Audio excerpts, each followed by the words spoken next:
हिकड़ी हाजी गुलाम नबी मैसर रहमतुल्लाह अलैह लिखे तो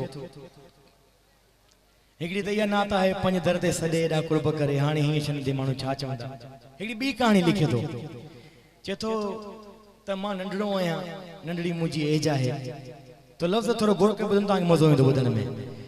चवे थो त मुंहिंजी नंढड़ी एज आहे नंढड़ो उमिरि में आहियां। चए पियो ग़रीबी हाल हूंदो हो। चए पियो वेंदो मज़दूरी करण जेकी मज़दूरी सॼो ॾींहुं पोरियो कंदोसि रुपयो मज़दूरी मिलंदी। पोइ हिकु ॾींहुं आयो अमड़ खे चवण लॻो मां अॼु हिकिड़ी मां ॻाल्हि चवां। जी बचा बचा ॿुधा। चयो दिलि अमड़ जी दिलि नाज़ुक थींदी ॾाढी। जी बचा गुलाम नबी ॿुधा छा ॻाल्हि आहे। चवण लॻो अम्मा अॼु मां मज़दूरी थी वयसि मज़दूरी कंदे कंदे मूंखे अॼु सेठ मूंखे पत्थर खणी हणियो आहे मां मूंखे ॾाढी तकलीफ़ पहुती आहे। पोइ अमड़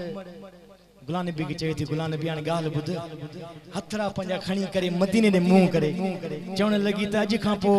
गुलाम नबी मां तोखे मदीना रे साईं जे सहारे करे छॾियो आहे। हाणे ॿीहर सुभाणे तोखे मज़दूरी करण जी ज़रूरत कान्हे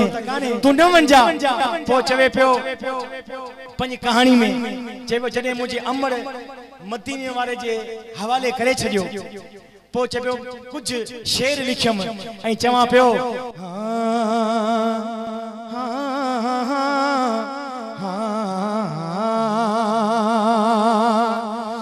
मुझा साईं मुझा सरदार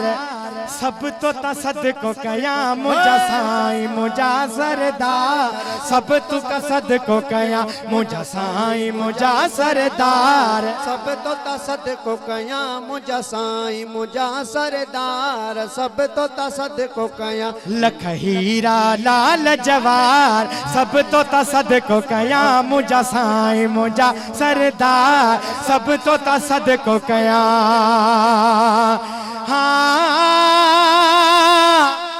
मुझे कखन में जो कुछ आहे तू जिनका काल कल तनागे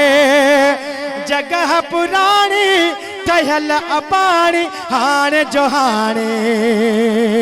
हो सिर घुर बचड़ा बार सब तो तसदको कया लख हीरा लाल जवार सब तो तसदको कया मुझा साईं मुझा सरदार सब तो तसदको कया मुझा साईं मुझा सरदार सब तो तसदको कया लख हीरा लाल जवार सब तो तसदको कया। हाणे उहा ॻाल्हि अचे थी चयो जॾहिं मज़दूरी कंदो हुअसि पोइ चवे थो हो मेहनत मज़दूरी पो जालम पोहरत पणजी पेट पे पालम सिज लहे पियो रुपयो ठहे पियो समझ में अचे भला न पियो हुजे। चवे जॾहिं शाम जो टाइम थिए पियो पोइ चवे थो सिज लहे पियो रुपयो ठहे पियो पगर वहे पियो वरी मां भीतर हणन पिया भोतार सब तो तसदको कया लख हीरा लाल जवार सब तो तसदको कया मुझा साईं मुझा लजपाल सब तो तसदको कया मुझा साईं मुझा सरदार सब तो तसदको कया। वरी चपियो कुछ माल वरतो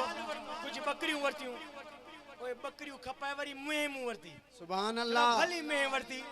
जॾहिं में वठी करे बस कई पोइ चई वरी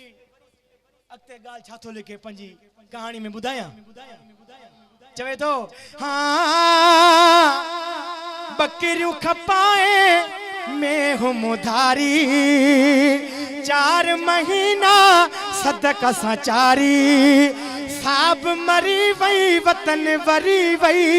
सिक भी ढरी वई पो कुछ न बचो कुर्बदार सब तो तसदको कया लख हीरा लाल जवार सब तो तसदको कया मुझा साईं मुझा सरदार सब तो तसदको कया मुझा साईं मुझा सरदार सब तो तसदको कया मुझा साईं मुझा सरदार सब तो तसदको कया।